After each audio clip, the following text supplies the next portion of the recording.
दोस्तों, स्वागत है आपका हमारे चैनल द यूनिक वर्ल्ड में। दोस्तों, बादशाह अकबर और उनके प्रिय मंत्री बीरबल की कहानियां हमेशा चतुराई और हाजिर जवाबी से भरी होती थीं। एक दिन अकबर ने दरबार में बीरबल की बुद्धिमानी की परीक्षा लेने का निश्चय किया। उन्होंने एक कठिन चुनौती रखी जिससे पूरा दरबार चकित रह गया।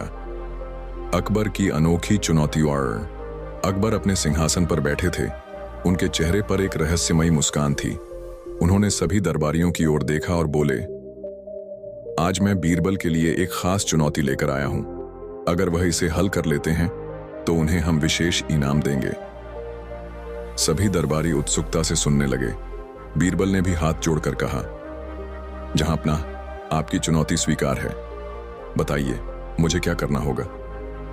अकबर मुस्कुराए और बोले, बीरबल, तुम्हें कल सुबह तक मेरे पास ऐसी चीज लानी होगी जो अगर हम किसी दुखी व्यक्ति को दें तो वह खुश हो जाए, और अगर किसी खुश व्यक्ति को दें तो वह दुखी हो जाए। यह सुनकर पूरे दरबार में सन्नाटा छा गया। दरबारी सोच में पड़ गए। ऐसी कौन सी चीज हो सकती है जो दुखी को खुश कर दे और खुश को दुखी।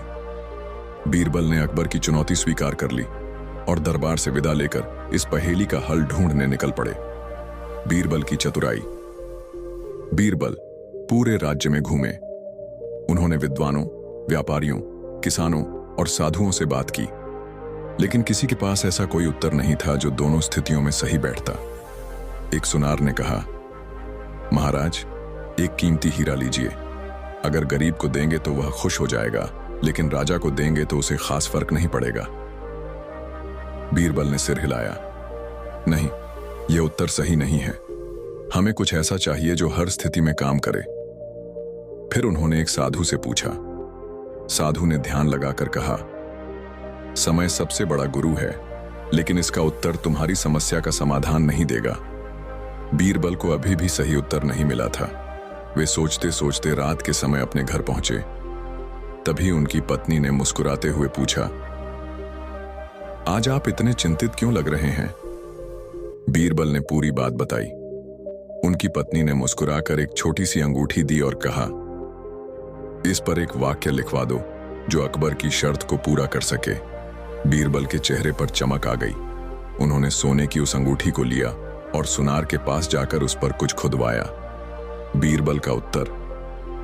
अगली सुबह दरबार में सभी बेसब्री से इंतजार कर रहे थे कि बीरबल क्या लेकर आएंगे। अकबर ने पूछा, बीरबल, क्या तुमने हमारी चुनौती का हल निकाल लिया। बीरबल मुस्कुराए और एक छोटी सी अंगूठी अकबर को दी। अकबर ने ध्यान से देखा। उस पर कुछ लिखा था, यह समय भी बीत जाएगा। अकबर ने वाक्य पढ़ते ही गहरी सांस ली। दरबार में एक अजीब सी शांति छा गई। बीरबल ने समझाया, जहां अपना, अगर कोई दुखी व्यक्ति इस अंगूठी को देखेगा और पढ़ेगा कि यह समय भी बीत जाएगा तो उसे उम्मीद मिलेगी और वह खुश हो जाएगा। उसे एहसास होगा कि दुख हमेशा नहीं रहेगा।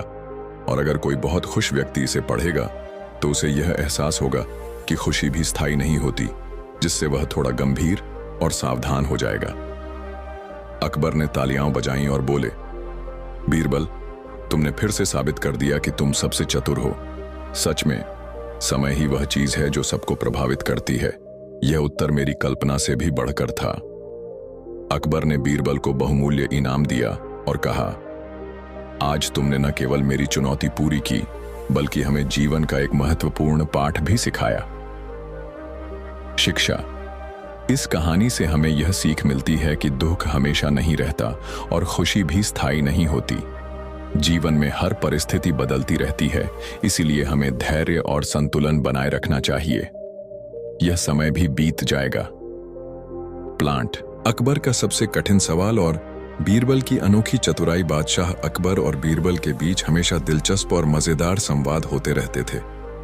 अकबर को नई नई पहेलियां और कठिन सवाल पूछने की आदत थी ताकि वह अपने दरबारियों की बुद्धिमत्ता परख सकें। लेकिन हर बार बीरबल अपनी तेज तर्रार बुद्धि से सभी को चौंका देते थे। एक दिन अकबर ने सोचा कि इस बार वे बीरबल के सामने ऐसा सवाल रखेंगे जिसका उत्तर देना लगभग असंभव होगा। उन्होंने दरबार में सभी दरबारियों को बुलाया और गंभीर स्वर में बोले, आज मैं आप सबके सामने एक सवाल रखता हूं। जो इसका सही उत्तर देगा उसे बड़ा इनाम दिया जाएगा और यदि कोई उत्तर न दे पाए तो उसे सजा मिलेगी। सभी दरबारी सतर्क हो गए। अकबर ने सवाल पूछा, इस दुनिया में ऐसी कौन सी चीज है जो सबसे ज्यादा शक्तिशाली है लेकिन दिखती नहीं? दरबारियों के उत्तरमंड सवाल सुनते ही दरबार में हलचल मच गई। सभी दरबारी सोच में पड़ गए। कुछ ही क्षणों में दरबारी एक एक करके अपने उत्तर देने लगे। पहला मंत्री बोला, जहां पनाह, सबसे शक्तिशाली चीज धन है, पैसे के बिना कुछ भी संभव नहीं। दूसरे मंत्री ने कहा, नहीं महाराज, सबसे शक्तिशाली चीज तलवार है। जिसके पास तलवार होती है वह सब पर शासन कर सकता है। तीसरे दरबारी ने कहा, जहां पनाह, मेरा मानना है कि प्रेम सबसे शक्तिशाली चीज है। प्रेम से लोग अपना सब कुछ त्याग सकते हैं। चौथे मंत्री ने कहा, महाराज, मैं कहूंगा कि आग सबसे शक्तिशाली चीज है। आग सब कुछ नष्ट कर सकती है। अकबर ने सभी उत्तर सुने लेकिन वे संतुष्ट नहीं हुए। उन्होंने दरबार की ओर देखा और पूछा, क्या कोई और उत्तर देना चाहता है? बीरबल का उत्तर अब तक बीरबल मुस्कुरा रहे थे। उन्होंने अकबर की आंखों में देखा और बोले, जहां पनाह, इस दुनिया में सबसे शक्तिशाली चीज मनुष्य की सोचा है। दरबार में सन्नाटा छा गया। सभी चकित होकर बीरबल की ओर देखने लगे। अकबर भी हैरान हो गए और बोले, बीरबल, यह कैसे संभव है? हमें विस्तार से समझाओ। बीरबल ने मुस्कुराते हुए कहा, जहां अपना, दुनिया में हर चीज की शुरुआत मनुष्य की सोच से होती है। तलवार तभी बनाई जाती है जब कोई इसे बनाने की सोचता है। धन तभी कमाया जाता है जब कोई मेहनत करने की सोचता है। प्रेम तभी संभव है जब कोई प्रेम करने की सोचता है। आग भी तब जलती है जब कोई इसे जलाने की सोचता है। सोच के बिना कोई भी चीज अस्तित्व में नहीं आ सकती। इसलिए सोच ही दुनिया की सबसे शक्तिशाली चीज है, जो दिखाई नहीं देती लेकिन सब कुछ बदल सकती है। बीरबल की कहानी। बीरबल ने आगे कहा, जहां अपना, मैं आपको एक छोटी सी कहानी सुनाता हूं। बहुत समय पहले एक गरीब किसान था। वह हमेशा सोचता था कि वह कभी अमीर नहीं बन सकता क्योंकि उसकी किस्मत खराब है। इसलिए वह कभी मेहनत नहीं करता और अपनी हालत को वैसे ही स्वीकार कर लेता। लेकिन उसी गांव में एक और किसान था जो बहुत मेहनती था। वह हमेशा सोचता था कि अगर वह मेहनत करेगा तो एक दिन वह अमीर बन जाएगा। उसने अपने खेतों में दिन रात काम किया, नई तकनीकें सीखी और अपने काम में सुधार करता गया। कुछ ही वर्षों में वह इतना अमीर बन गया कि राजा ने उसे अपने दरबार में सम्मानित किया। जहां पनाह, दोनों किसान एक ही गांव से थे लेकिन उनकी सोच अलग थी। एक ने हार मान ली और दूसरा अपनी सोच की शक्ति से सफल हो गया। अकबर की प्रसन्नता। अकबर बीरबल की बुद्धिमत्ता से अत्यंत प्रभावित हुए। उन्होंने कहा, बीरबल, तुमने फिर से साबित कर दिया कि तुम सबसे चतुर हो। सचमुच सोच की शक्ति से बड़ा कुछ नहीं। अकबर ने घोषणा की कि बीरबल को इस उत्तर के लिए विशेष इनाम दिया जाएगा। उन्होंने बीरबल को सोने की मुद्राएं और बहुमूल्य वस्त्र प्रदान किए। शिक्षा। इस कहानी से हमें यह सीख मिलती है कि हमारी सोच ही हमें महान बनाती है या असफल। यदि हम सकारात्मक सोचें और मेहनत करें तो कुछ भी असंभव नहीं। एक दिन अकबर बादशाह अपने महल के आंगन में चल रहे थे और बहुत ही परेशान नजर आ रहे थे। उनके महल में कई बार चोरी हो चुकी थी लेकिन चोर का कुछ पता नहीं चल पा रहा था। अकबर ने अपने सभी सिपाहियों और दरबारियों को आदेश दिया था कि किसी भी हालत में चोर को पकड़ना है, लेकिन चोरी लगातार हो रही थी। अकबर ने सोचा, कुछ तो गड़बड़ है। आखिरकार चोर ऐसा कैसे चोरी कर पा रहे हैं? क्या महल के अंदर ही कोई गद्दार है? अकबर ने इस समस्या को सुलझाने के लिए बीरबल को बुलाया। बीरबल दरबार में आए और अकबर से पूछा, जहां अपना, आपको किस बारे में मदद चाहिए? अकबर ने कहा, बीरबल, मेरे महल में चोरी हो रही है और हम किसी भी तरीके से चोर को पकड़ नहीं पा रहे। क्या तुम कोई ऐसा तरीका ढूंढ सकते हो जिससे हम चोर का पता लगा सकें? बीरबल मुस्कुराए और बोले, जहां पनाह, चोर को पकड़ने के लिए हमें उसका मन पढ़ना होगा, क्योंकि चोर वही होता है जो अपने अपराध को छुपाने के लिए ज्यादा चतुराई करता है। अकबर ने कहा, लेकिन बीरबल, हम सब कुछ कर चुके हैं। क्या तुम कुछ अलग तरीका आजमाओगे? बीरबल ने जवाब दिया, जी हाँ, मैं एक ऐसा तरीका अपनाऊंगा जिससे चोर खुद सामने आ जाएगा। बीरबल ने कुछ दिनों के लिए महल के प्रत्येक कमरे और आंगन को ध्यान से देखा। उन्होंने देखा कि महल का हर हिस्सा साफ सुथरा था, लेकिन एक स्थान ऐसा था जहां अक्सर बहुत सारी धूल जमा हो जाती थी। यह स्थान महल के बगीचे में था, जहां अकबर खुद बैठकर आराम करते थे। बीरबल ने एक दिन अकबर से कहा, जहां पनाह, मुझे आपके बगीचे में कुछ काम करना है। अकबर ने कहा, बीरबल, तुम्हें जो करना है करो, लेकिन मेरी एक शर्त है, इस बार मैं तुम्हारे साथ रहूंगा। बीरबल ने तुरंत सहमति दी। अकबर और बीरबल बगीचे में पहुंचे और बीरबल ने कहा, जहां पनाह, हमें इस बगीचे को और बेहतर बनाना है। कृपया यहां बैठ जाइए, मैं कुछ समय में काम पूरा करता हूं। बीरबल ने बगीचे के कोने में एक खड्डा खोदना शुरू किया और कुछ देर बाद वहां एक पुराना संदूक निकाला। जब उन्होंने संदूक खोला तो उसके अंदर महल की कई कीमती चीजें पाई गईं, जैसे गहने, सोने चांदी की मूर्तियां और कुछ महत्वपूर्ण दस्तावेज। अकबर ने चौंक कर कहा, यह क्या है बीरबल? बीरबल ने मुस्कुराते हुए कहा, जहां पनाह, यह वही चोर हैं जिनका हम ढूंढ रहे थे। अब हमें पता चल गया कि चोर कौन है। अकबर ने जल्दी से महल के सभी सिपाहियों को बुलाया और संदूक को महल के अंदर ले जाने का आदेश दिया। बीरबल ने कहा, जहां पनाह, हमें पहले यह जांचना होगा कि संदूक में रखी चीजों के बारे में कौन जानता है। महल में एक सेवक था जिसका नाम शंभू था। वह महल के सबसे पुराने कर्मचारियों में से एक था और हमेशा सबके पास आता जाता रहता था। बीरबल ने शंभू को बुलाया और पूछा, क्या तुमने कभी इन चीजों के बारे में सुना है? शंभू थोड़ी देर चुप रहा, फिर उसने कहा, यह तो वही चीजें हैं जो कुछ दिनों पहले गायब हो गई थीं। बीरबल ने तुरंत शंभू की आंखों में देखा और कहा, तुमसे तो कुछ छुपा नहीं है, तुम ही वह चोर हो। शंभू को तुरंत पकड़ा गया और उसने सारी सच्चाई बयान कर दी। दरअसल वह महल के अंदर एक छोटा सा सुरंग बनाकर चोरियों को अंजाम देता था। वह चोरी करके इन चीजों को बगीचे में छिपा देता था। अकबर ने शंभू को कड़ी सजा दिलवाने का आदेश दिया और साथ ही बीरबल की चतुराई की तारीफ की। वह बोले, बीरबल, तुम सच में अद्भुत हो। तुमने न सिर्फ चोर को पकड़ने का तरीका ढूंढा, बल्कि तुमने यह भी साबित कर दिया कि केवल दिमाग से ही नहीं, दिल से भी काम लेना चाहिए। बीरबल ने कहा, जहां पनाह, सच हमेशा सामने आता है, बस हमें थोड़ा धैर्य रखना चाहिए। सीख, कभी भी किसी पर जल्दी से विश्वास न करें और सही सोच के साथ अपने रास्ते पर चलते रहें। सच्चाई अंत में सामने आती है। इस तरह बीरबल की चतुराई से अकबर ने न सिर्फ चोर को पकड़ा, बल्कि यह भी सिद्ध किया कि दिमागी काम और संयम से बड़ी समस्या हल की जा सकती है। दोस्तों, वीडियो को एक लाइक जरूर करें। दोस्तों, एक बार दरबारियों के साथ मिलकर अकबर बादशाह ने यह योजना बनाई कि देखें बीरबल को सच्चे दीन दुखियों की पहचान है या नहीं।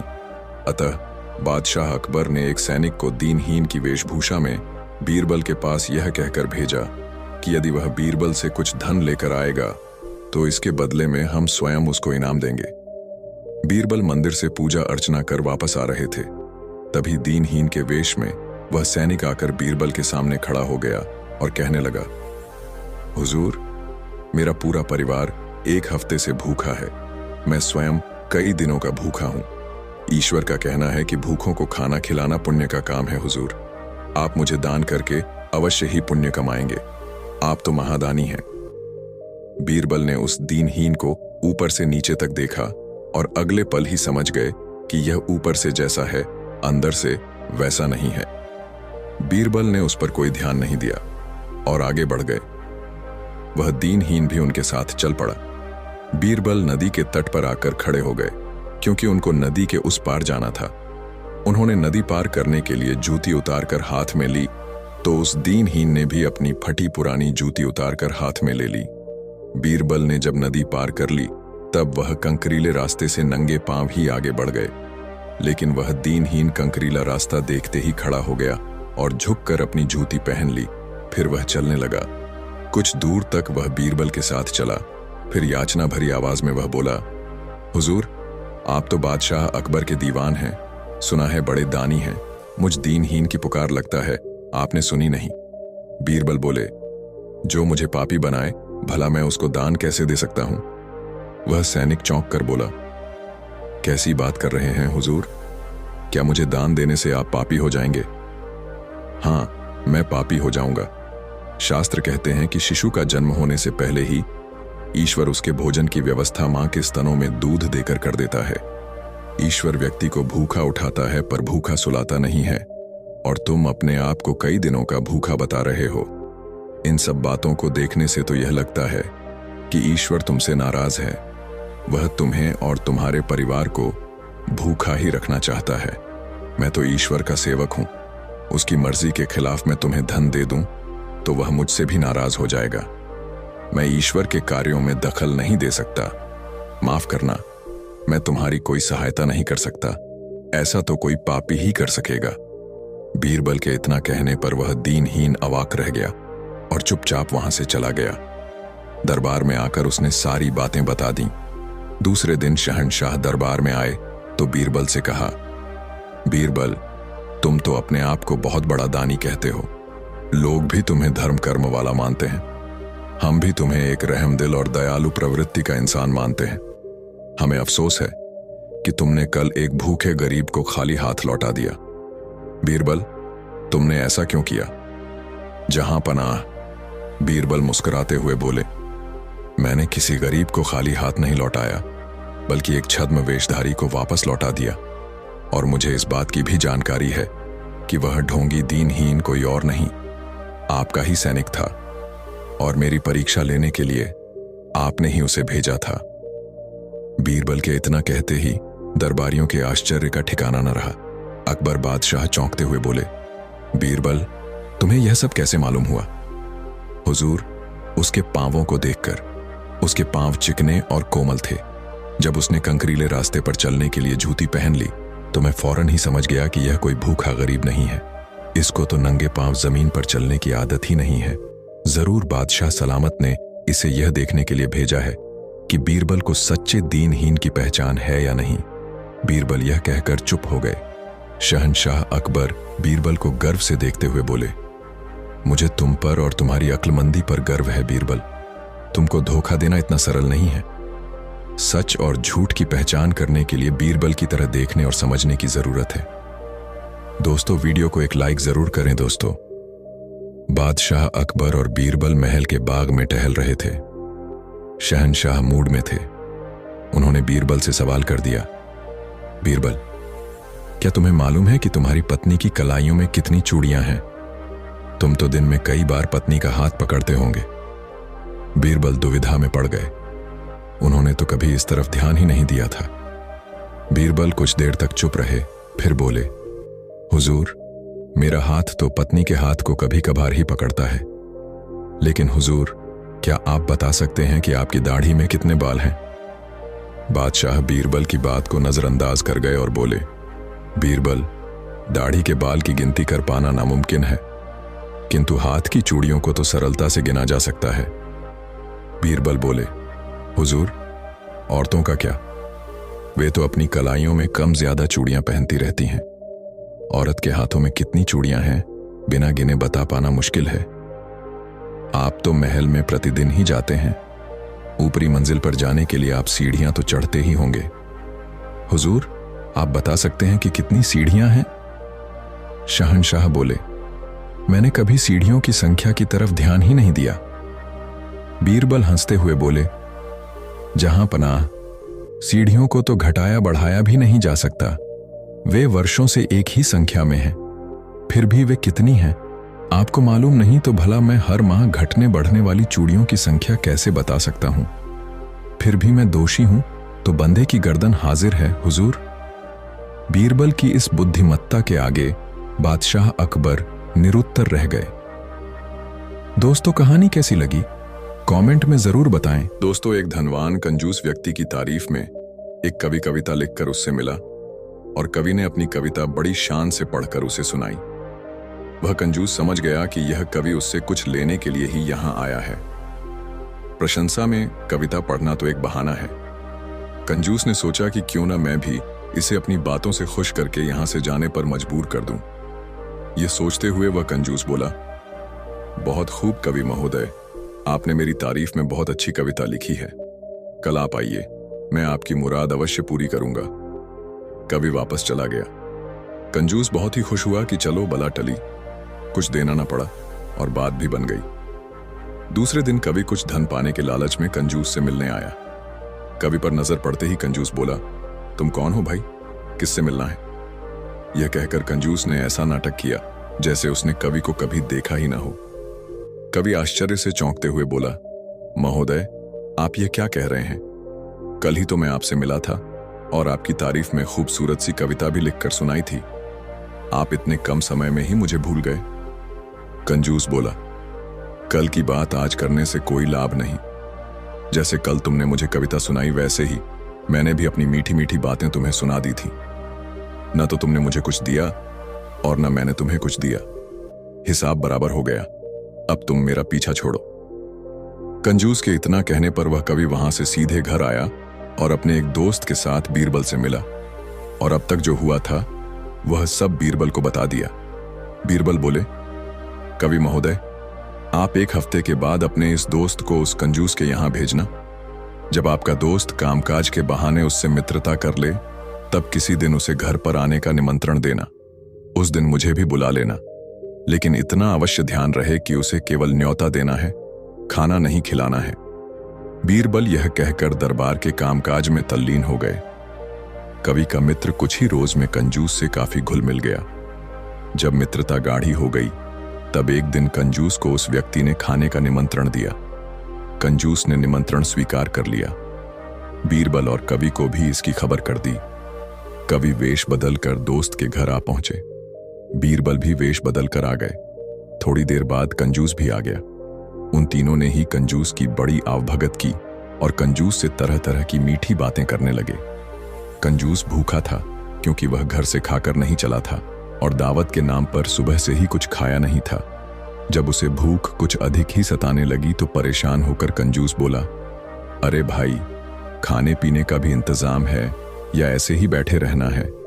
कवि के मित्र ने कहा, मित्र, मैंने तुम्हें भोजन के लिए नहीं बुलाया है, मैंने तो तुम्हें केवल भोजन का निमंत्रण देकर प्रसन्न किया है। यह सुनते ही कंजूस ने उन तीनों को ध्यान से देखा, फिर कवि को तुरंत ही पहचान लिया। कंजूस ने अपनी गलती के लिए क्षमा मांगी और कवि को वाजिब इनाम दिया तथा इस घटना से अच्छी सीख ली। दोस्तों, कहानी कैसी लगी कमेंट में जरूर बताएं। दोस्तों, बादशाह अकबर के मन में हमेशा कोई ना कोई सवाल उठता ही रहता था। एक दिन बादशाह सलामत ने बीरबल से कहा, बीरबल, दरबार में एक ऐसे आदमी को ढूंढ कर ले आओ जो बहुत ही बुद्धिमान हो। बीरबल कुछ देर शांत रहे, फिर बोले, जहां पनाह, मैं जल्दी ही ऐसा आदमी ढूंढ कर दरबार में ले आऊंगा, लेकिन इसके लिए समय और धन की आवश्यकता पड़ेगी। बादशाह अकबर बोले, बीरबल, सोने की 300 मोहरें और 1 हफ्ते का समय हम तुम्हें देते हैं। धन और 1 हफ्ते का अवकाश लेकर बीरबल अपने घर चले गए। सारा धन उन्होंने दीन दुखियों में बांट दिया। सप्ताह के अंतिम दिन बीरबल ने एक चरवाहे को पकड़ा और उसे स्नान करवाकर अच्छे कपड़े पहनाए तथा सोने की 100 मोहरें उसे देकर दरबार में ले आए। रास्ते में ही चरवाहे को बता दिया कि उसे बादशाह सलामत के सामने कैसा व्यवहार करना है। बादशाह अकबर के दरबार में पधारते ही बीरबल ने कहा, जहां पनाह, मैं बुद्धिमानों का बुद्धिमान व्यक्ति ढूंढ कर लाया हूं। शहंशाह ने चरवाहे को देखते हुए पूछा, तुम्हारे माता पिता तुम्हें क्या कहकर बुलाते हैं? तुम कहां के रहने वाले हो? तुम कौन सी खास बात जानते हो? एक साथ इतने सवाल बादशाह अकबर ने कर दिए, लेकिन चरवाहे ने किसी भी सवाल का जवाब नहीं दिया क्योंकि बीरबल ने उसे पहले से ही चुप रहने के लिए कहा था। बादशाह ने शिकायत भरे लहजे में बीरबल से कहा, बीरबल, यह कहीं गूंगा और बहरा तो नहीं है? इसने तो हमारे किसी भी सवाल का जवाब नहीं दिया। भला यह बुद्धिमानों का बुद्धिमान कैसे हो सकता है? बीरबल ने शीश नवाकर कहा, हुजूर, यह इसकी बुद्धिमानी है। इसने अपने बड़े बूढ़ों से सीख रखा है कि राजा और स्वयं से अधिक समझदार व्यक्ति के सामने चुप रहने में ही भलाई है। यह उनसे मिले ज्ञान का अनुसरण कर रहा है। बादशाह अकबर बीरबल के इस तर्क के आगे अब क्या बोलते। वे मुस्कुराकर ही रह गए और चरवाहे को इनाम देकर सम्मान के साथ दरबार से विदा किया। दोस्तों, बादशाह अकबर को बहुत सारे शौक थे। उन्हें शतरंज खेलना और पतंग उड़ाना पसंद था। उन्हें अन्य देशों की कहानियों को सुनना भी पसंद था, लेकिन उनका पसंदीदा शौक घोड़ों का था। उसमें भी अच्छे घोड़ों का संग्रह करना था। एक दिन घोड़ों का एक व्यापारी महल में आया। उसके पास बेचने के लिए घोड़ों का एक समूह था। बादशाह बाहर आए और घोड़ों को देखा। बादशाह अकबर ने कहा, ये बहुत ही सुंदर घोड़ों हैं, मैं सारे खरीद लूंगा। क्या तुम्हारे पास और भी हैं? व्यापारी ने कहा, नहीं महाराज, पर यदि आप मुझे कुछ धन दे दें तो मैं अफगानिस्तान जाकर कुछ और घोड़े खरीद कर ले आऊंगा। अकबर ने घोड़ों के समूह के सारे घोड़े ले लिए और अफगानिस्तान से अधिक घोड़े लाने के लिए 200 सोने के सिक्के दिए। उन्होंने उसे पैसे दिए, लेकिन उससे कोई प्रश्न नहीं पूछा। यह भी नहीं पूछा कि उसका नाम क्या था, वह कहां से आया था या वह कहां रहता था। घोड़ों के व्यापारी ने पैसे लिए और वहां से चला गया। कई दिन बीत गए, घोड़ों का व्यापारी वापस नहीं लौटा। कुछ दिनों के बाद अकबर ने बीरबल से भारत में 10 सबसे बड़े मूर्खा की एक सूची बनाने के लिए कहा। बीरबल ने यह सूची तुरंत बनाकर बादशाह को सौंप दी। जैसे ही अकबर ने सूची को पढ़ना शुरू किया, वह हैरान रह गए और फिर बहुत क्रोधित हुए। बीरबल ने अकबर का नाम सूची में सबसे ऊपर लिखा था। बीरबल, यह क्या है? बादशाह चिल्लाए, मेरा नाम सूची में सबसे ऊपर क्यों है? जहां पनाह, ऐसा इसलिए क्योंकि आप सभी लोगों में सबसे बड़े मूर्ख हैं। बीरबल ने कहा, तुम्हारी इतनी हिम्मत कैसे हुई? अकबर ने बीरबल के शब्दों से आहत होते हुए कहा। बीरबल ने आगे कहा, महाराज, आपने एक अजनबी को इतना ज्यादा पैसा दे दिया और यह भी नहीं पूछा कि वह कौन था, कहां से आया था। क्या यह मूर्खता नहीं है? अकबर ने कहा, यदि वह आदमी घोड़ों के साथ वापस आ जाएगा तो क्या होगा? महाराज, यदि वह आदमी घोड़ों के साथ वापस आ जाएगा तो मैं सूची में सबसे ऊपर से आपका नाम हटा दूंगा और उसका नाम लिखा दूंगा। बीरबल ने कहा। अकबर को यह एहसास हो गया था कि उन्होंने वास्तव में मूर्खता की थी। कुछ दिन बाद अकबर के शहर फतेहपुर सिकरी में सर्दियों के दौरान काफी ठंड पड़ती थी। बादशाह ने यह घोषणा करवा दी कि वह सोने के 1000 सिक्के उसे देंगे, जो शाही महल के बाहर स्थित ठंडी झील में पूरी रात खड़े होने की हिम्मत करेगा। कई दिनों तक अकबर के पास कोई भी नहीं आया। फिर एक दिन एक गरीब ब्राह्मण दरबार में आया। अकबर उस गरीब आदमी को देखकर हैरान रह गए। वह बहुत कमजोर और बीमार था। अकबर ने पूछा, तुम काफी कमजोर और बीमार हो, तुम इस मुश्किल चुनौती को क्यों लेना चाहते हो? ब्राह्मण बोला, मेरे राजा, मैं एक गरीब आदमी हूं। मेरे छोटे छोटे बच्चे हैं जो भूखे हैं। मुझे पैसों की जरूरत है। अकबर राजी हो गए। ब्राह्मण को 2 पहरेदार झील में लेकर गए। ब्राह्मण ने अपने सारे कपड़े उतारकर जल में प्रवेश किया और पहरेदारों की निगरानी में बर्फ जैसे ठंडे पानी में पूरी रात खड़ा रहा। अगली सुबह पहरेदार ब्राह्मण को दरबार में लेकर गए। अकबर ब्राह्मण की बहादुरी पर हैरान था। उसने पूछा, तुमने सारी रात ठंडे पानी में खड़े रहने के लिए प्रबंध कैसे किया? क्या तुम्हें ठंड नहीं लगी? ब्राह्मण ने कहा, जी महाराज, मुझे बहुत ठंड लग रही थी, पर तभी मैंने उन दीपकों को देखा जो महल के मीनारों में चमक रहे थे। मैं सारी रात उन्हें देखता रहा और उन्होंने मुझे गर्म रखा। जब अकबर ने यह सुना तो वह ब्राह्मण से बोला, दीपक ने सारी रात तुम्हें गर्म रखा है, यह तो धोखेबाजी है। तुमने अपना कार्य ईमानदारी से नहीं किया। तुम्हें कोई सोना नहीं मिलेगा। और उसने पहरेदारों को आदेश दिया कि वे ब्राह्मण को दरबार से बाहर निकाल दें। गरीब ब्राह्मण बहुत परेशान था। वह जानता था कि बादशाह ने उसके साथ अन्याय किया है, लेकिन बादशाह के साथ तर्क कौन करता। वह दुखी होकर घर चला गया। जब यह सब हुआ तब बीरबल दरबार में उपस्थित था। उसने सोचा, बादशाह बहुत मनमानी कर रहे हैं, मुझे उन्हें सबक सिखाना चाहिए ताकि ब्राह्मण को वह सोने मिल सके जिसका वह हकदार है। बीरबल अकबर के पास गए और सम्मान के साथ झुककर कहा, लहापना, मैंने अपने मित्रों के लिए एक दावत का आयोजन किया है। मैं आपको और सभी मंत्रियों को आमंत्रित करना चाहता हूं। कृपया आज शाम को दावत के लिए मेरे घर पर पधारें। अकबर यह सुनकर बहुत खुश हुआ। शाम को अकबर ने खबर भिजवाई कि वे आ रहे हैं, परंतु बीरबल ने कहला भेजा कि अभी खाना तैयार नहीं हुआ है, जब तैयार हो जाएगा तो खबर भेज दूंगा। जब बहुत देर तक खबर नहीं आई तो अकबर स्वयं अपने मंत्रियों के साथ बीरबल के घर पहुंच गया। पर जब उन्होंने बीरबल को घर के आंगन में देखा तो वे हैरान रह गए। बीरबल थोड़ी सी आग जलाकर उसके पास बैठा हुआ था, जबकि जो बर्तन आग पर होना चाहिए था वह एक पेड़ की एक शाखा पर ऊंचा लटक रहा था। अकबर ने बीरबल से पूछा, तुम्हें क्या लगता है कि तुम क्या कर रहे हो? बीरबल ने कहा, झिल्ले सुभानी, मैं हम सभी के लिए स्वादिष्ट खिचड़ी बना रहा हूं। इस बात पर बादशाह जोर से हंसने लगे। उन्होंने कहा, मूर्ख, तुम्हें क्या लगता है आग से गर्मी खिचड़ी तक पहुंच जाएगी? तुमने बर्तन ऊंची शाखा पर रख दिया है। बीरबल ने कहा, महाराज, आग की गर्मी बर्तन तक उसी प्रकार पहुंच जाएगी जिस प्रकार महल के दीपक से गर्मी उस दिन गरीब ब्राह्मण तक पहुंची थी। अकबर ने हंसना बंद कर दिया। उन्हें एहसास हो गया कि बीरबल क्या कहना चाहता है। अगले दिन उन्होंने ब्राह्मण को बुलाया और वादे के अनुसार उसे 1000 सेने के सिक्के दिए। ब्राह्मण ने बादशाह का आभार व्यक्त किया और आशीर्वाद दिया। अकबर ने बीरबल को देखा तो बीरबल मुस्कुरा दिए। दोस्तों, वीडियो को एक लाइक जरूर करें। दोस्तों, एक दिन बादशाह अकबर के दरबार में एक गरीब किसान रोते हुए आया। उसने बादशाह के सामने झुककर कहा, जहां पनाह, मेरी पूरी जिंदगी की मेहनत से खरीदी हुई गाय किसी ने चुरा ली है। मेरी गाय ही मेरी रोजी रोटी का जरिया है। बिना उसके मेरा परिवार भूखा मर जाएगा। मुझे इंसाफ चाहिए। अकबर ने तुरंत बीरबल को बुलाया और कहा, बीरबल, इस किसान की गाय को ढूंढ कर लाना और चोर का पता लगाना तुम्हारी जिम्मेदारी है। यह मामला काफी गंभीर है। बीरबल ने सबसे पहले किसान से पूछा, तुम्हारी गाय आखिरी बार कहां देखी गई थी? किसान ने जवाब दिया, जहां पनाह, वह मेरे घर के पास ही बंधी रहती थी। कल रात जब मैं सोने गया तो वह वहीं थी। सुबह उठकर देखा तो गाय गायब थी। बीरबल ने दरबार के सेवकों को आदेश दिया कि किसान के गांव से सभी संदिग्ध लोगों को दरबार में बुलाया जाए।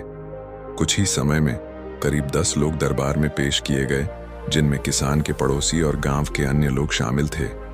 बीरबल ने सबकी ओर ध्यान से देखा और कहा, चोर को पकड़ने के लिए मुझे एक तरकीब आजमानी होगी। बीरबल ने दरबार के एक कोने में एक बड़ा घड़ा मंगवाया और उसमें पानी भरवाया। इसके बाद उसने एक पुरानी जादुई कहानी का जिक्र करते हुए कहा, यह घड़ा जादुई है। जो भी इस घड़े में हाथ डालेगा, अगर वह चोर होगा तो घड़ा चीखने लगेगा। इसलिए सभी को बारी बारी से घड़े में हाथ डालना होगा। चोर यह सुनकर भीतर से घबरा गया, लेकिन वह यह सोचकर शांत रहा कि उसे घड़े के पास जाना ही पड़ेगा, नहीं तो सबको शक हो जाएगा। सभी लोग एक एक करके घड़े के पास गए और उसमें हाथ डाला। जब सबने ऐसा कर लिया तो बीरबल ने सभी के हाथ देखने शुरू किए। उसने कहा, अब मुझे सबके हाथ दिखाओ। बीरबल ने देखा कि एक व्यक्ति का हाथ घड़े से बिल्कुल सूखा था, जबकि बाकी सभी के हाथ गीले थे। बीरबल ने तुरंत उस व्यक्ति की ओर इशारा किया और कहा, यही है चोर। अकबर ने हैरानी से पूछा, बीरबल, तुमने यह कैसे जाना? बीरबल ने मुस्कुराते हुए कहा, जहां पनाह, घड़े में कोई जादू नहीं था। मैंने केवल इतना कहा था कि घड़ा चीखने लगेगा, लेकिन ऐसा कुछ नहीं था। चोर ने डर के मारे अपना हाथ घड़े में डाला ही नहीं, ताकि उसे बेनकाब होने से बचाया जा सके। इसी वजह से उसके हाथ सूखे हैं। अकबर ने उस व्यक्ति से सख्ती से पूछताछ की। उसने चोरी कबूल कर ली और बताया कि उसने गाय अपने घर के पीछे छिपा रखी है। गाय किसान को वापस दिला दी गई और चोर को कठोर सजा दी गई। कहानी का अंत अकबर ने बीरबल की बुद्धिमानी की तारीफ करते हुए कहा, बीरबल, तुम्हारी समझदारी ने एक बार फिर साबित कर दिया कि तुम ही मेरे सबसे योग्य सलाहकार हो। किसान ने बीरबल और बादशाह अकबर का धन्यवाद किया और खुशी खुशी अपने गांव लौट गया। शिक्षा: मुश्किल परिस्थितियों में धैर्य और बुद्धिमानी से काम लेना ही असली ताकत है। सच्चाई छुपाई नहीं जा सकती और चतुराई से हर समस्या का समाधान निकाला जा सकता है। दोस्तों, वीडियो को एक लाइक जरूर करें। एक दिन अकबर बादशाह अपने महल के आंगन में चल रहे थे और बहुत ही परेशान नजर आ रहे थे। उनके महल में कई बार चोरी हो चुकी थी, लेकिन चोर का कुछ पता नहीं चल पा रहा था। अकबर ने अपने सभी सिपाहियों और दरबारियों को आदेश दिया था कि किसी भी हालत में चोर को पकड़ना है, लेकिन चोरी लगातार हो रही थी। अकबर ने सोचा, कुछ तो गड़बड़ है। आखिरकार चोर ऐसा कैसे चोरी कर पा रहे हैं? क्या महल के अंदर ही कोई गद्दार है? अकबर ने इस समस्या को सुलझाने के लिए बीरबल को बुलाया। बीरबल दरबार में आए और अकबर से पूछा, जहांपना, आपको किस बारे में मदद चाहिए? अकबर ने कहा, बीरबल, मेरे महल में चोरी हो रही है और हम किसी भी तरीके से चोर को पकड़ नहीं पा रहे। क्या तुम कोई ऐसा तरीका ढूंढ सकते हो जिससे हम चोर का पता लगा सकें? बीरबल मुस्कुराए और बोले, जहांपना, चोर को पकड़ने के लिए हमें उसका मन पढ़ना होगा, क्योंकि चोर वही होता है जो अपने अपराध को छुपाने के लिए ज्यादा चतुराई करता है। अकबर ने कहा, लेकिन बीरबल, हम सब कुछ कर चुके हैं, क्या तुम कुछ अलग तरीका आजमाओगे? बीरबल ने जवाब दिया, जी हां, मैं एक ऐसा तरीका अपनाऊंगा जिससे चोर खुद सामने आ जाएगा। बीरबल ने कुछ दिनों के लिए महल के प्रत्येक कमरे और आंगन को ध्यान से देखा। उन्होंने देखा कि महल का हर हिस्सा साफ सुथरा था, लेकिन एक स्थान ऐसा था जहां अक्सर बहुत सारी धूल जमा हो जाती थी। यह स्थान महल के बगीचे में था, जहां अकबर खुद बैठकर आराम करते थे। बीरबल ने एक दिन अकबर से कहा, जहांपनाह, मुझे आपके बगीचे में कुछ काम करना है। अकबर ने कहा, बीरबल, तुम्हें जो करना है करो, लेकिन मेरी एक शर्त है, इस बार मैं तुम्हारे साथ रहूंगा। बीरबल ने तुरंत सहमति दी।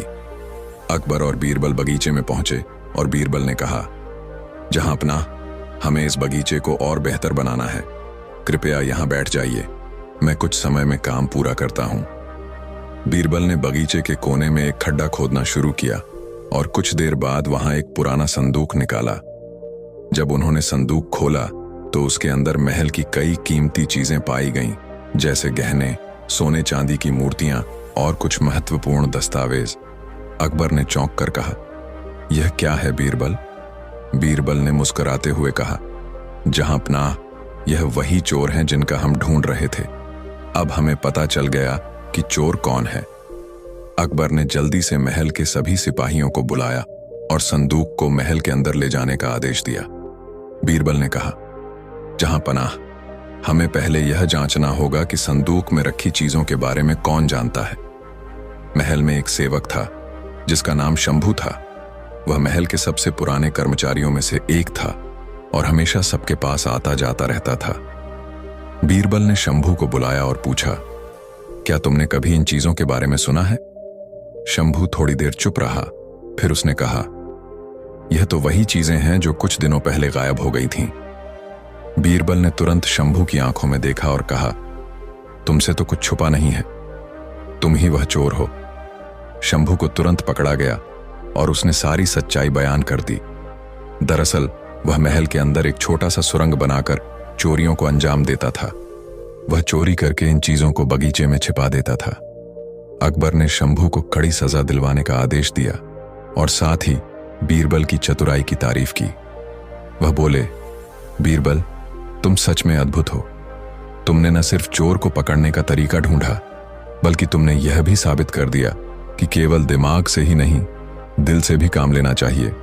बीरबल ने कहा, जहांपनाह, सच हमेशा सामने आता है, बस हमें थोड़ा धैर्य रखना चाहिए। सीख, कभी भी किसी पर जल्दी से विश्वास न करें और सही सोच के साथ अपने रास्ते पर चलते रहें। सच्चाई अंत में सामने आती है। इस तरह बीरबल की चतुराई से अकबर ने न सिर्फ चोर को पकड़ा, बल्कि यह भी सिद्ध किया कि दिमागी काम और संयम से बड़ी समस्या हल की जा सकती है। दोस्तों, वीडियो को एक लाइक जरूर करें। एक बार की बात है, संध्या का समय था। अकबर अपने बाग में दरबारियों के साथ राजकीय विषयों पर विचार कर रहा था। इतने में तानसेन ने अपनी सारंगी मिलानी शुरू की। सबका ध्यान तानसेन के वाद्य की तरफ आकृष्ट हो गया। दरबार का शेष कार्य स्थगित कर दिया गया। तानसेन ने एक मनहरण तान सारंगी पर छेड़ी। चारों तरफ से वाह वाह की ध्वनि आने लगी। बादशाह आनंद मग्न तकिए के सहारे लेटा हुआ सुन रहा था। चारों तरफ आनंद छा रहा था। इसी समय शहर का कोतवाल 2 आदमियों को लिए हुए आया। उन आदमियों के कपड़े खून से लथपथ हो रहे थे। कोतवाल के अचानक आ पहुंचने से बड़ा रंग में भंग हो गया। बादशाह झल्ला गया और झिड़ककर कोतवाल से बोला, क्या तुमको इतनी भी तमीज न हुई कि यह समय दरबार का नहीं है? ऐसे मन बहलाव के समय बंदियों का लाना कहां तक उचित था? ये कैदी रात भर हवालात में रखे जा सकते थे। कलह दरबार लगने पर इनके मामले पर विचार किया जा सकता था। फिर इतनी आतुरता दिखलाने का क्या कारण है? बादशाह की नाराजगी से कोतवाल सहम गया, परंतु बिना असलियत बतलाए भी काम नहीं चलते देखा। कुछ सोच समझकर उसने कहा, गरीब परवर, इसमें संदेह नहीं कि मैं इनको सुबह लेकर हाजिर हो सकता था, परंतु इनका मामला बड़ा बेढंगा है, जिस कारण मुझको विवश होकर इसी समय आना पड़ा। उससे ऐसा सुनकर बादशाह कुछ शांत होकर बोला, अच्छी बात है, इनका अभियोग सुनाओ। कोतवाल ने कहा, आज जब मैं नगर में गश्त लगाते हुए व्यापारियों की मंडी में पहुंचा तो क्या देखता हूं कि एक जगह बहुतेरे आदमियों की भीड़ लगी हुई है। जब वहां गया तो इस अपरिचित मनुष्य को इस नगर व्यापारी से मारपीट करते देखा। यह अपरिचित मनुष्य नगर व्यापारी को झिड़क रहा था कि अरे दुष्ट, आज से 5-7 वर्ष पहले तू मेरा दास था और वहां से छिपकर भाग आया है। बड़े परिश्रम के बाद आज तुझे पकड़ लिया है, अब मेरे रुपये अदा कर। इसको झिड़कते देख नगर व्यापारी बोला, नालायक, दास तो मेरा तू है, तुझे मैं आज कितने ही वर्षों से ढूंढ रहा था, भाग्यवश इस समय हाथ लगा है। इनकी आपस की ऐसी लड़ाई देखकर मैं इन्हें गिरफ्तार कर सरकार में लाया है। अब आपकी जैसी मर्जी हो, इनका निपटारा कीजिए। बादशाह ने उनसे साक्षी मांगी। नगर सौदागर ने कहा, गरीब परवर, आज 5 वर्ष का अरसा हुआ कि मैं अपना शहर ईरान छोड़कर दिल्ली आ बसा हूं, और यह हमारा नौकर इससे 2 वर्ष पहले ही मुझको छोड़कर भाग गया था। आज जब मैं बाजार में खरीद फरोख्त कर रहा था तो यह भी अचानक वहीं आ पहुंचा और मेरा हाथ पकड़कर बोला, तू मेरा गुलाम है, तू मेरा गुलाम है। मेरे व्यापारी होने का सारा शहर साक्षी है। जब पहला व्यापारी अपना बयान दे चुका तो दूसरा विदेशी व्यापारी बोला, पृथ्वीनाथ, यह झूठ बोलता है, क्योंकि ईरान का व्यापारी मैं हूं। इस शहर में मैं बिल्कुल नया नया आया है, इस कारण यहां का एक भी नागरिक मुझे नहीं पहचानता। यह जो इस नगर में शेर अली के नाम से विख्यात हो रहा है, सो इसका फर्जी नाम है। यह नसीबा नाशरी मेरा गुलाम है। 7 वर्ष का जमाना गुजरा जब मैं इसे दुकान पर छोड़ बाहर व्यापार के लिए गया था। मौका देख यह मेरी बहुत बड़ी रकम चुरा कर भाग आया है। तभी से मैं इसकी खोज में दर दर ढूंढता फिरता हूं। आज 7 वर्षों के बाद यहां मिला है। इनका अभियोग दरबार के सभी लोग बड़े गौर से सुन रहे थे। मामला भी बड़ा पेचीदा जान पड़ता था। दोनों ही सौदागर के लिबास में थे और दोनों की मुखाकृति तीठ भी अमीरों की सी थी। जब यह मामला चल रहा था, इसी बीच एक सरदार साहब भी आ पहुंचे और नगर व्यापारी शेर अली को कैदी की सूरत में देखकर बोले, शेर अली, यह तुम्हारी क्या हालत है? तुम कैदी की सूरत में क्यों दिखाई पड़ रहे हो? शेर अली को इस सरदार के आने से बड़ी तसल्ली हुई और बोला, सरदार साहब, आप भी जानते हैं कि मैं कितने वर्षों से इस नगर में व्यापार कर रहा हूं और यहाँ का बच्चा बच्चा मुझे पहचानता है। समय के फेर से व दैव की अकृपा से आज मैं अपने ही दास द्वारा अभिशापित किया जा रहा हूं। सरदार बादशाह को चिताकर बोला, गरीब परवर, यह शेर अली आजकल का व्यापारी नहीं है, बल्कि लड़ाई के समय में इसने कई बार सरकार को रुपये की मदद देकर राजभक्ति प्रकट की है। शेर अली की तरफ इशारा करके, शेर अली, यह तुम्हारी ही उदारता का कारण था कि मैंने गुजरात ऐसे सामर्थ्यशाली अधिपति पर विजय प्राप्त की थी। तुम्हारी वह मदद हमारी नहीं बल्कि बादशाह की मदद थी।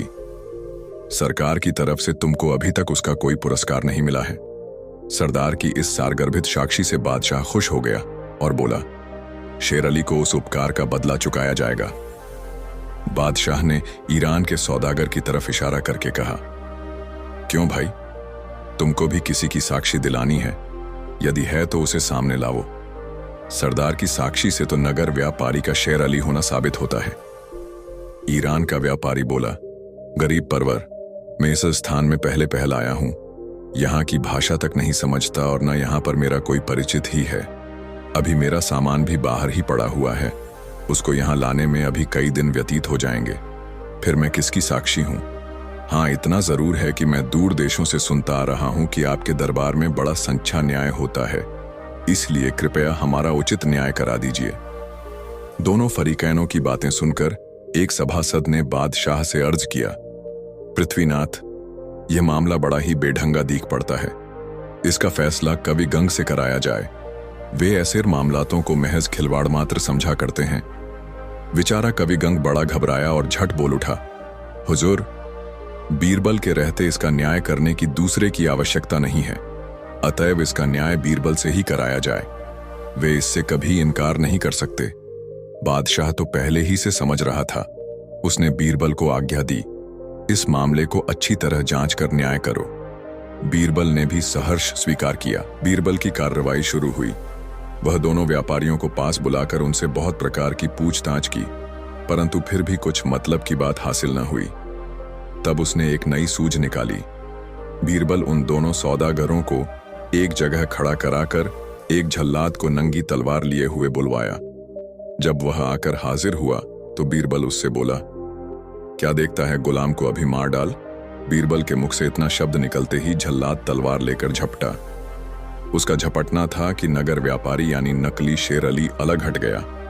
बीरबल उसकी ऐसी हरकत देखकर तुरंत ताड़ गया कि असल में यही गुलाम है।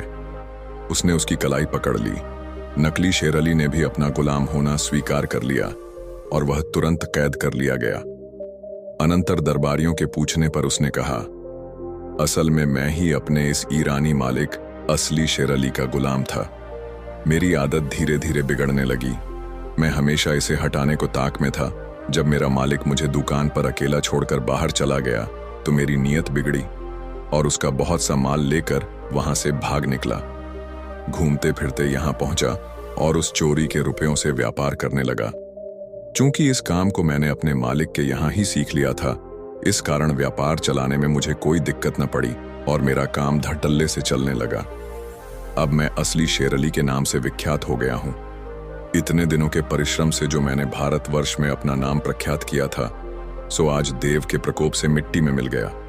अब मुझसे गुलामी करते नहीं बनेगी, अतएव कृपा कर मुझे प्राणदंड की आज्ञा दीजिए। बादशाह ने शेर अली से पूछा, शेर अली, अब तुम इस आदमी को क्या करना चाहते हो?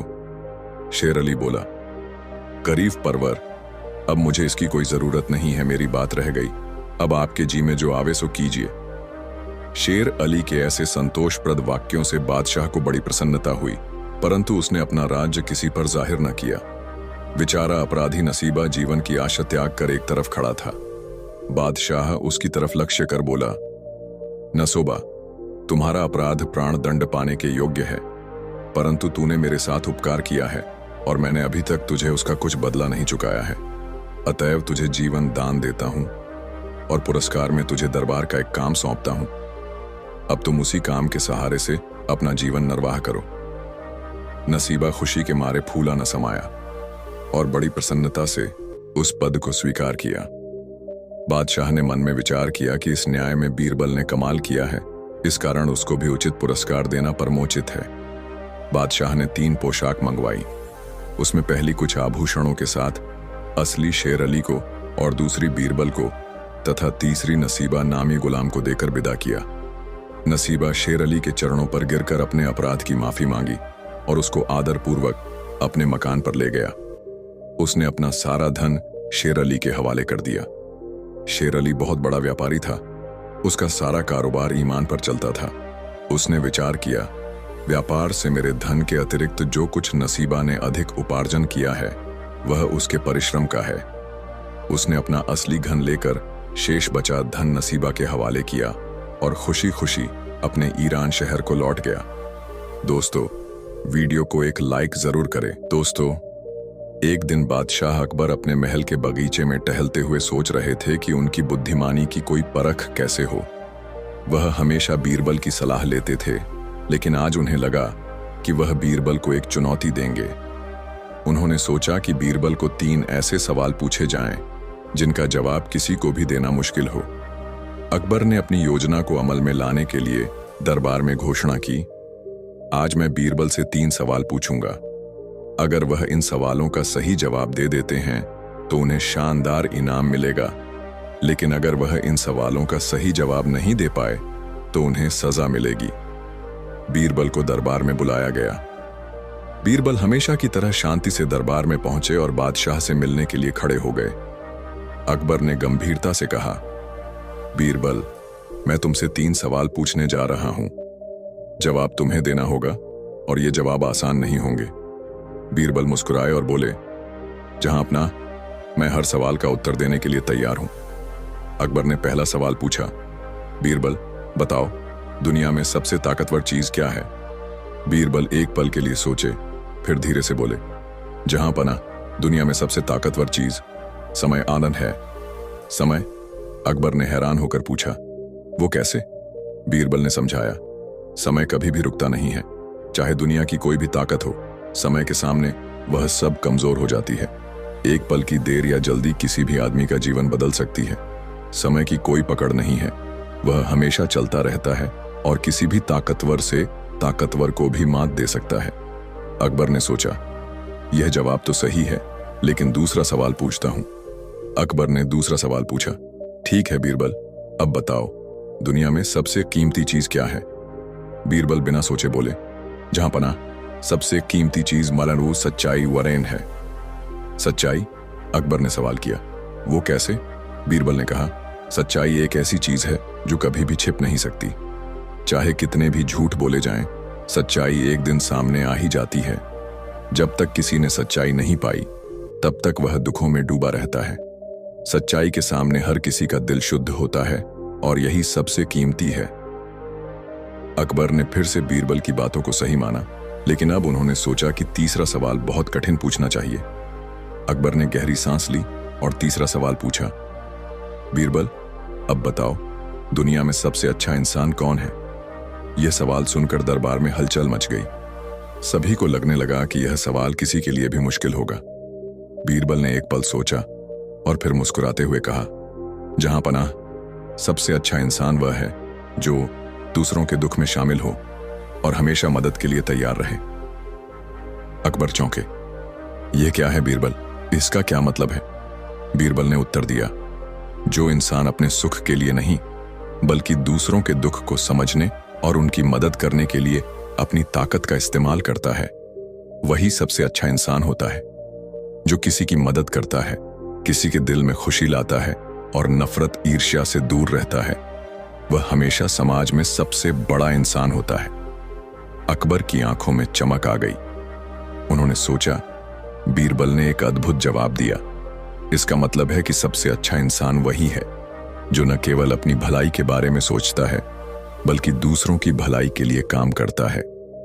अकबर ने बीरबल से कहा, बीरबल, तुमने तीनों सवालों का जवाब बहुत सही दिया है। मुझे तुम्हारी समझदारी पर गर्व है। तुम्हें इनाम में सोने की थाली दी जाएगी, लेकिन साथ ही मुझे यह भी समझ में आया कि तुम्हारे द्वारा दिए गए जवाब केवल ज्ञान की बातें नहीं हैं, बल्कि जीवन के असल सच हैं। अकबर ने दरबारियों से कहा, आज से मैं भी उन बातों पर गौर करूंगा जो बीरबल ने कही हैं। मैं समय की कीमत समझूंगा, सच्चाई का पालन करूंगा और दूसरों की मदद करूंगा। बीरबल ने शांति से कहा, जहां अपना, ये ज्ञान हम सभी को एक साथ मिलकर ही प्राप्त कर सकते हैं। आपके राजा बनने के साथ ही आपका कर्तव्य है कि आप अपने राज्य में इन सभी बातों का पालन करें। अकबर ने बीरबल को सोने की थाली और शाही हार दी, लेकिन सबसे महत्वपूर्ण तो वह सीख थी जो अकबर ने बीरबल से ली थी। उन्होंने अपने राज्य में सच्चाई, समय और अच्छे इंसान बनने की शुरुआत की। अकबर का शासन और भी बेहतर हो गया और बीरबल की बुद्धिमानी की तो कोई तुलना ही नहीं थी। मोरल: सही समय, सच्चाई और दूसरों की मदद करने की भावना, यही असली शक्ति और मूल्य है। हम सभी को इनका पालन करना चाहिए। दोस्तों, वीडियो को एक लाइक जरूर करें। दोस्तों, ये कहानी आपको कैसी लगी कमेंट में जरूर बताएं। ऐसी और नई मजेदार कहानी सुनने के लिए हमारे चैनल द यूनिक वर्ल्ड को सब्सक्राइब जरूर कर लें। वीडियो अपने मित्रों को जरूर शेयर करें। वीडियो देखने के लिए धन्यवाद।